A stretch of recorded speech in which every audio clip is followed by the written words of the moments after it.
So I know a lot of you guys who are watching this video are still probably looking to buy one of the new GPUs, even though companies have been starting to implement queue systems for people to get their GPUs. There are still a ton of people who haven't been able to purchase one, but in today's video, I want to give those of you who may still have not gotten one a bit of comfort. So in today's video, we're going to be taking a look at the positives rather than the negatives of this whole thing, and it's hopefully going to cheer some of you guys up. But before we get into that, make sure that if you do end up enjoying the video that you guys leave a like on it, and if you want to see more content talking about gaming PCs in the computer hardware market, make sure to hit the subscribe button down below. Now let's get a couple of things straight before we get into this video. I don't think that the GPU hardware shortages are going to go away anytime soon or within the immediate future. Ethereum is still going on a bull run like we have never seen before, and the fact that most of these companies can't ramp up production, it seems like we're going to be in a similar climate for the near future. But even with all these things, there are still some upsides for those of you who still may be holding out on buying a new GPU or who just can't get one. First and foremost, Ethereum GPU mining at some point is going to completely crash. For those of you who don't know, when people talk about crypto mining on a GPU, they are usually talking about Ethereum. Basically, these people are doing really hard math problems which are solved by the GPU, and they get paid in Ethereum depending on how many problems they can solve. As of now, Ethereum is mostly mined on GPUs, but the devs of Ethereum are going to be changing the way mining works on their blockchain sometime this year or early next year. This will make GPU mining obsolete and subsequently cause a mass sell-off of GPUs from the mining farms. By the time that this happens, I definitely think something like a used RTX 3080 will go for around $400 to $500. And in all honesty, if you have something like a GTX 1070 Ti or something around that performance level, I would definitely just wait till this crash happens to buy your new GPU. And in recent events, there are now new Ethereum ASIC miners that are going on the market that are going to start being sold somewhere here in the next couple of weeks. This miner is going to have around the same mining power as 30 RTX 3080s.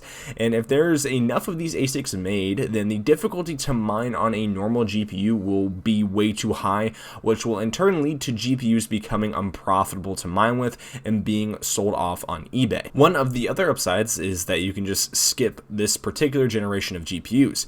If you have something that works right now and you're still pretty much fine with its performance, I would just wait until AMD or Nvidia come out with their next generation of GPUs late this year or early next year. From a lot of leaks I have been seeing from AMD, their new RDNA 3 GPUs are going to be absolutely insane compared to their RDNA 2 GPUs, which is AMD's newest series of cards out on the market right now.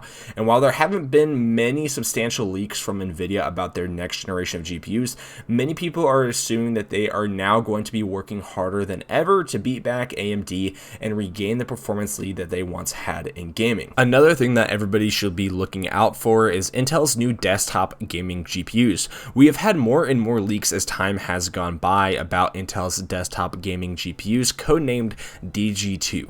These GPUs are rumored to have close to the performance of an RTX 3070 while being absolutely amazing at professional tasks. As well, Intel isn't going to be restricted to the same supply constraints that AMD and Nvidia have been, because unlike both of those two companies, Intel owns its own means of production. While this hasn't been great in terms of making the best-in-class technology, it has proved to allow them to keep on supplying chips at a steady rate, even with the pandemic and the overall chip shortage happening. These DG2 cards are rumored to hit shelves anywhere from July or early 2022. They are looking to be a good bit cheaper than what AMD and Nvidia are offering right now for the same relative performance, and I think it would be better for everyone if Intel could release these out by the end of summer, so hopefully it helps those of us who haven't been able to get a new GPU. But in all honesty, as long as they're out by holiday 2021, I think most of us will be fine with it. Now, this next thing mostly pertains to those of you looking to get an Nvidia GPU. I, as well as many others in the tech space, think that Nvidia has kind of dropped the ball this generation when it comes to the VRAM on their cards.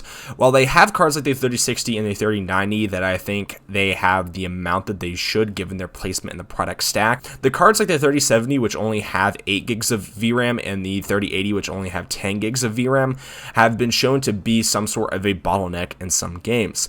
There are many instances of people playing games like Call of Duty war zone with these cards and noticing that some of the assets are being loaded onto the system RAM instead of the much faster VRAM.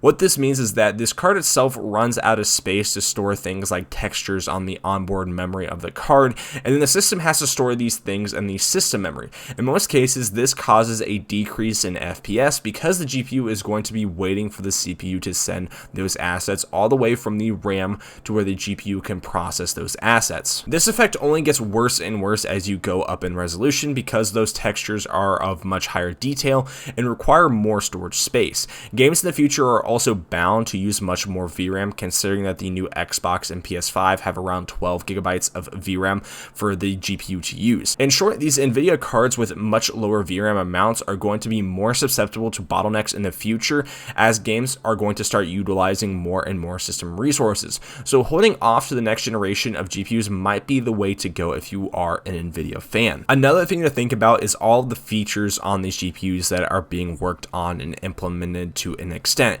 AMD still hasn't launched their Fidelity FX Super Resolution feature, which is supposed to be similar to what Nvidia's DLSS is. These features are aimed at providing much higher frame rates in games while reducing the overall image's sharpness just by a bit.